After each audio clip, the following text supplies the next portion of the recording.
Let me tell you how this actually works, because almost nobody covers this part. Barren Island is roughly 135 kilometers northeast of Port Blair. There is no flight, there is no ferry timetable you can look up online. You book through a licensed tour operator in Port Blair. Your guest house will know one, or you can walk down to Phoenix Bay Jetty and ask. The boats depart in the evening, somewhere between 8 and 10 at night, depending on the operator and the tide. The journey out takes 6 to 8 hours depending on sea conditions. The ship was MV Nalanda, a government vessel that makes this crossing and has clearly been doing it long enough to know what actually matters on an overnight journey. I had expected something bare and utilitarian. What I got was a reef suite. 4 bunk beds, enough space to move without apologizing to the person next to you. Clean, solid. The kind of accommodation that tells you whoever designed it understood that a comfortable night's sleep is the difference between arriving at a volcano in a good mood and arriving miserable. I will be honest about the food though. It was bad.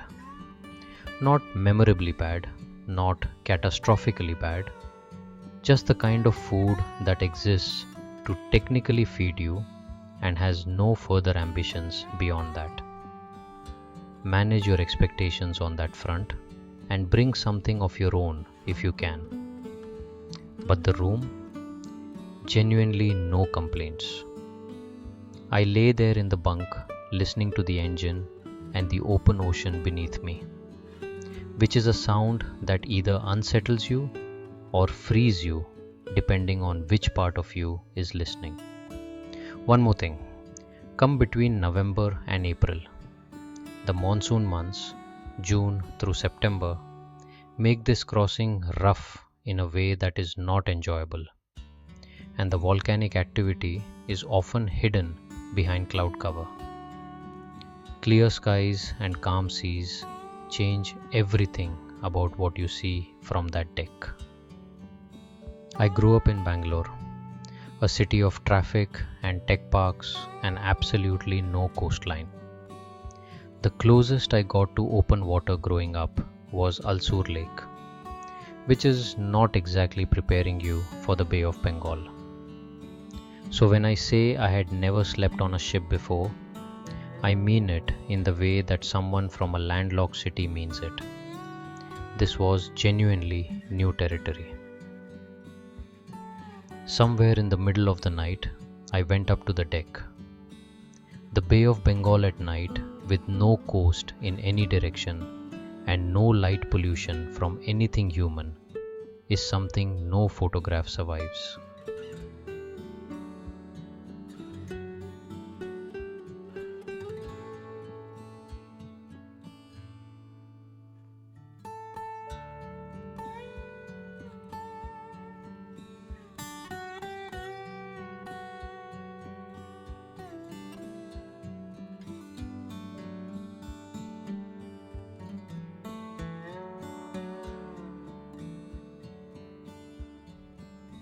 The smoke was rising before I was fully awake.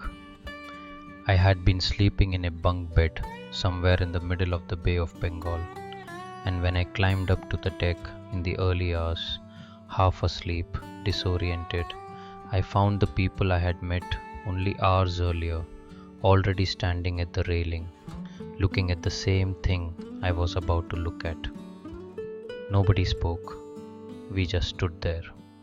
Strangers who did not know each other's names 12 hours ago, watching India's only active volcano breathe in the dark. You arrive near the island in the early hours of the morning. You cannot land. Barren Island is a protected wildlife sanctuary, and access to the shore is not permitted. You observe the volcano from the ship. Then you turn around and come back, reaching Port Blair by mid-afternoon the next day. It is an overnight trip. it is an adventure, and it is one of the least talked about experiences. And then the smoke, rising in slow, rhythmic columns from the crater, patient, unhurried. The volcano was not dramatic in the way I had imagined it would be. It was not violent or cinematic. It was simply doing what it has been doing for thousands of years, with or without an audience, in exactly the same tempo it has always done it. I have been thinking about a line from a philosopher that the deepest form of humility is not thinking less of yourself, but understanding what existed before you arrived and what will continue long after you are gone. Standing on that ship, watching the earth breathe, next to people I had met less than a day ago, I understood that thought in my body instead of just in my head.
And then from across the suite, a voice. They were from Bangalore too, which felt like a strange coincidence in the middle of the ocean. Or maybe not a coincidence at all, because Bangalore people have a way of finding each other in unexpected places. We talked for hours about the city we both left to come here, about the trip, about why either of us had decided that sleeping on a ship to watch a volcano was a reasonable use of annual leave. By the time the ship was deep into open water, strangers had become something else. Travel does that when you stop looking at your phone and start looking at the people around you.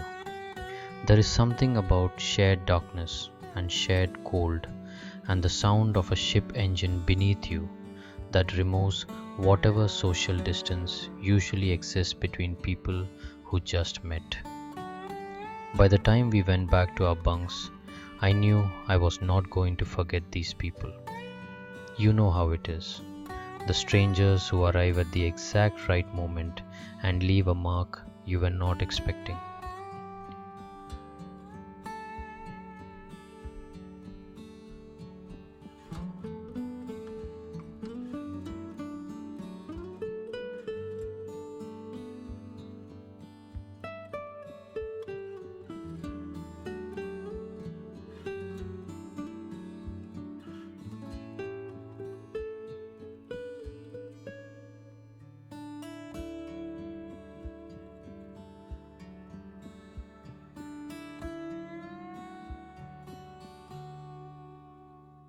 We turned back toward Port Blair in the morning.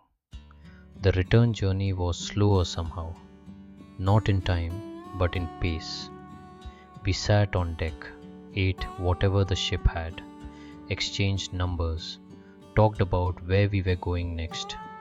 The kind of conversation you have when you know a shared experience is ending and you are not quite ready for it to. Travel does this when you let it. It takes you somewhere unfamiliar and introduces you to people you were not supposed to meet. And the volcano, is almost secondary to that. Almost. Episode 6 is the last one in this series.